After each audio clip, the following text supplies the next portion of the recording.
Bonjour à tous. Alors aujourd'hui, je vais vous parler du jeûne. Il y a beaucoup de personnes qui se posent des questions sur le jeûne. Il y a plusieurs types de jeûne et je voudrais revenir un petit peu là-dessus et vous expliquer en quoi pour moi c'est la meilleure solution pour soigner vos problèmes de peau et même toutes vos maladies, tous vos problèmes, même les maladies psychologiques. Donc je ne vais pas faire une vidéo longue, je reviendrai peut-être un peu plus en détail sur une vidéo plus longue ou peut-être même un article ou un guide sur le blog, sur le site, pour vous expliquer exactement dans quel cas ça a été utilisé et pour vous dire justement quels sont tous les bienfaits du jeûne, comment est-ce que ça marche dans le détail. Pour revenir aux problèmes de peau, pour revenir à l'eczéma, le jeûne c'est une des meilleures solutions. Déjà, pourquoi? Parce qu'elle est gratuite. Mais en plus d'être gratuite, elle vous fait économiser de l'argent puisque vous n'allez pas manger. Donc c'est même encore mieux que de manger quelque chose, de manger la même chose que d'habitude parce qu'en plus vous faites même des économies pendant que vous faites un jeûne. Alors évidemment, ce n'est pas les bonnes raisons de faire un jeûne, on est bien d'accord, mais ça rajoute un petit aspect positif quand on fait un petit jeûne. L'avantage du jeûne, et pourquoi est-ce qu'on n'en parle pas beaucoup, c'est parce qu'il n'y a personne qui gagne rien dans le jeûne. Vous arrêtez de manger, donc on n'a rien à vous vendre. Les industries ne vous vendent pas de médicaments, ne vous vendent pas de produits bio. Vous voyez, on voit de plus en plus de produits détox qui arrivent et qui fleurissent. Pourquoi? Parce qu'il y a des personnes… alors je ne dis pas que tous les produits détox sont mauvais. Il y en a beaucoup qui sont très très bons, qui sont très utiles, mais il y a aussi une partie de personnes qui surfent un peu sur la vague de la détox et qui vont en profiter pour vous vendre une eau qui sera la même eau que vous aurez dans votre robinet, mais qui va être soi-disant détox et puis qui vont vous la vendre 3 fois le prix d'une eau normale. Bref, c'est pour ça que le jeûne, on n'en parle pas souvent, on en parle peu, on essaie de vous faire peur par rapport au jeûne parce que il n'y a personne qui gagne rien. Donc il y a des croyances qui sont véhiculées à ce niveau-là, qui essayent de vous faire peur parce qu'on nous contrôle par la peur et on nous dit ne pas manger, c'est très dangereux à la santé, c'est très dangereux pour le cœur. Pourquoi? Parce qu'en fait, vous n'achetez plus rien, vous n'êtes plus dépendant de personne et vous arrivez à trouver des solutions par vous-même qui ne coûtent rien et du coup qui ne vous font pas consommer. Donc c'est pour ça qu'on essaye de véhiculer ces croyances. Le jeûne, moi j'ai commencé d'abord par une monodiète, donc c'est encore autre chose. On peut appeler ça un autre type de jeûne, même si ce n'est pas vraiment du jeûne. J'avais commencé par ça, par une monodiète de 3 jours à la pomme, je m'en souviens. Ensuite j'ai fait une autre monodiète, puis ensuite je me suis attaqué à un jeûne de 3 jours directement. Et pour moi c'était complètement fou, complètement insurmontable de ne pas manger pendant 3 jours. Surtout que moi j'ai un très bon appétit, je suis plutôt un gros mangeur, je me cache pas de ça. Je fais partie de ceux qui mangent le plus vite et en plus grosse quantité en général parmi mes proches. Donc c'était pour moi quelque chose de complètement inconcevable, mais je suis quelqu'un qui aime bien me pousser, qui aime bien trouver mes limites au niveau de mon corps. Donc ça me semblait complètement fou, mais j'avais envie de tester. J'avais pas peur, j'avais vraiment envie de tester. Il faut savoir un truc, c'est que si vous vous sentez vraiment trop mal, vous pouvez toujours remanger. C'est pas grave, quoi. Il y a pas de… C'est difficile d'être en plus mauvaise santé, hein.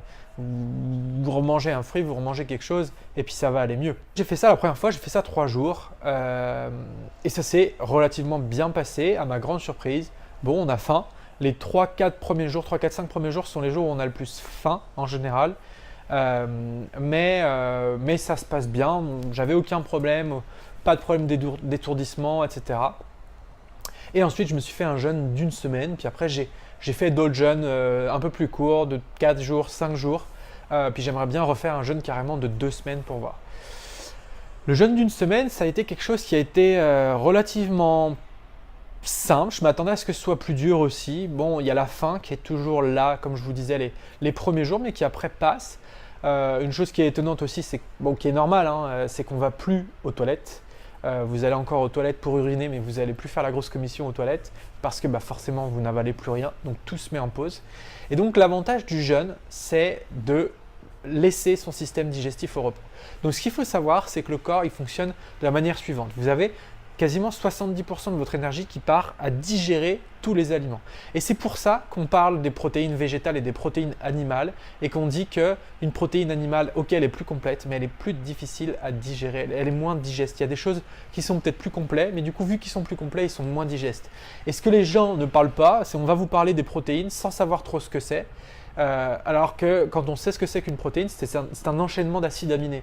Donc quand vous avez tous les acides aminés qui sont directement disponibles dans les légumes, vous n'avez plus besoin des protéines. Pourquoi? Parce que qu'est-ce que va faire votre corps? Il va prendre la protéine, il va découper chaque liaison entre chaque acide aminé pour pouvoir absorber les acides aminés. Donc les protéines végétales sont des protéines qui sont plus simples à digérer parce qu'elles sont moins longues. Donc il y a besoin de moins de travail de digestion pour découper en fait chaque acide aminé. Mais dans les légumes par exemple, vous avez des acides aminés qui sont là seuls. Donc vous n'avez même pas besoin de le digérer. Donc la charge digestive est beaucoup moins forte. C'est pour ça que quand on se met à manger plus de fruits, plus de légumes, la digestion devient plus simple. Alors bon, il y a la partie fibre, la partie cellulose et la partie fibre qui va venir nettoyer tous les intestins. Donc c'est pour ça que certaines personnes peuvent se sentir mal quand elles se mettent à manger que des légumes si elles n'avaient pas l'habitude. C'est le signe que les intestins sont en mauvaise santé. Mais on a un regain d'énergie quand on se met à arrêter de manger notamment du gluten. Le gluten, c'est une protéine, hein, c'est la protéine qu'il y a dans le blé qui est difficilement digeste. Qu'est-ce qui se passe avec ces protéines? Alors petit aparté à ce niveau-là, c'est qu'elles passent la barrière cellulaire des intestins, elles passent dans le corps directement. Elles sont considérées comme des corps étrangers parce que l'organisme a l'habitude d'avoir juste les acides aminés et là il se retrouve avec la protéine entière, il ne sait pas quoi en faire. Donc on va avoir besoin de minéraux pour pouvoir, c'est ce qu'on appelle un acide et c'est ce qui fait que ça devient acidifiant en fait. Et puis ça va avoir un impact négatif parce qu'on va devoir prendre dans nos minéraux, les stocker quelque part, etc. Bon, il y a plein de diverses façons de gérer ça, on est tous différents à ce niveau-là, mais ça va créer des problèmes. Ça c'est sûr et certain que ça va créer des problèmes. Le jeûne, pourquoi c'est bien? Parce qu'en fait, on va alléger, puisqu'on ne mange plus, la partie digestion. Et la partie digestion, c'est donc 70% de notre énergie qui part dans rien que dans la digestion. Ensuite, il y a la partie moteur, donc les mouvements, la partie cérébrale, et puis après la partie détoxification du corps.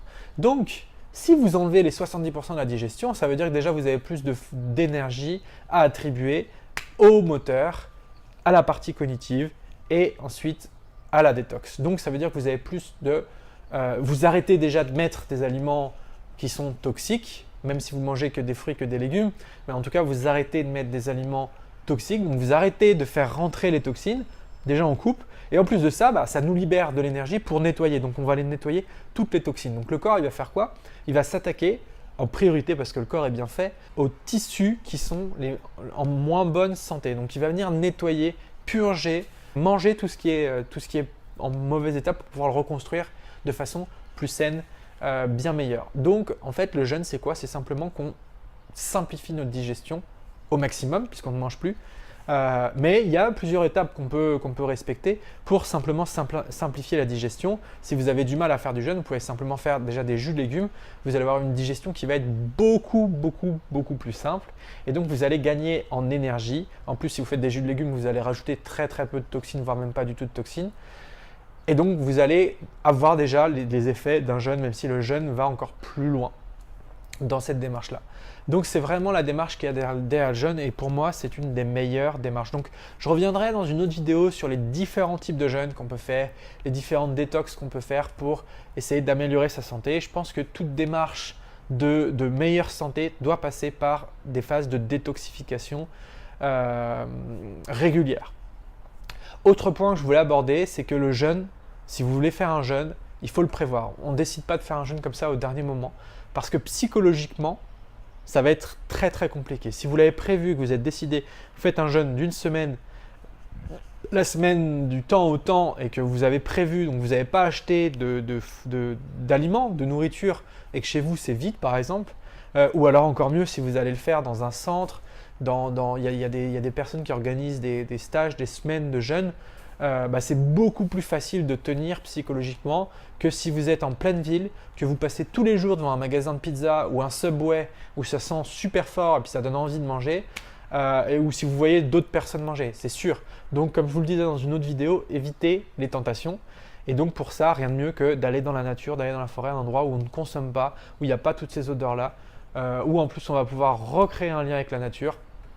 Donc que ce soit accompagné ou pas accompagné. Donc, je vous recommande quand même, si c'est votre premier jeûne, d'être quand même accompagné, de voir comment vous réagissez, de noter et vous allez voir qu'au fur et à mesure, Même si le premier jeûne il est difficile, vous allez voir qu'au fur et à mesure, vous allez devenir meilleur, entre guillemets. Votre corps va savoir s'adapter bien mieux pour trouver une autre source d'énergie. Dernier point, et c'est vraiment le dernier celui-là, vous pouvez avoir ce qu'on appelle une crise curative et vous en aurez certainement.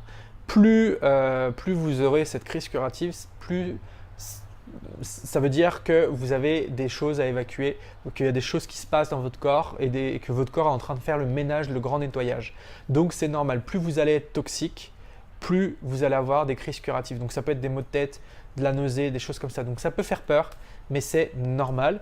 Allez-y toujours vraiment au ressenti, savoir si vous pensez que c'est normal ou pas. N'hésitez pas à remanger un petit truc si jamais vous avez peur, vous remettre à manger si jamais ça vous fait vraiment peur et à vous faire suivre par un médecin, par quelqu'un qui pourrait être ouvert à ce genre de pratique et qui pourrait quand même vous suivre pour vous rassurer si vous le faites seul une première fois. Je vous dis à très vite pour une prochaine vidéo. Partagez, likez la vidéo et à très bientôt. Salut!